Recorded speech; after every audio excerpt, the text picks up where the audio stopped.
துர்க்கிரியைகளுக்கு தக்க தண்டனை சீக்கிரமாய் நடவாதபடியால் மனுபுத்திரரின் இருதயம் பொல்லாப்பை செய்ய அவர்களுக்குள்ளே துணிகரம் கொண்டிருக்கிறது என்று பிரசங்கி 8:11 எழுதப்பட்டிருக்கிறது.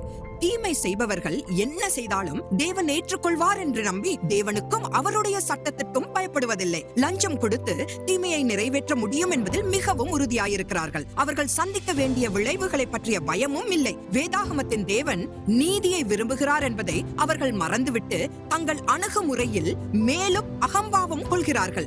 நன்மை செய்ய படியுங்கள், நியாயத்தை தேடுங்கள், ஒடுக்கப்பட்டவனை ஆதரித்து திக்கற்ற பிள்ளையின் நியாயத்தையும் விதவையின் வழக்கையும் விசாரியுங்கள் என்று ஏசாயா 1:17 தேவன் கூறுகிறார். இறுதியாக சங்கீதம் 82:3-4 வசனங்களில் சங்கீதக்காரன் ஏழைக்கும் திக்கற்ற பிள்ளைகளுக்கும் நியாயம் செய்து சிறுமைப்பட்டவனுக்கும் திக்கற்றவனுக்கும் நீதி செய்யுங்கள், பலவீனனையும் எளியவனையும் விடுவித்து துன்மார்க்கரின் கைக்கு அவர்களை தப்புவீங்கள் என்று சத்தமிடுகிறார்.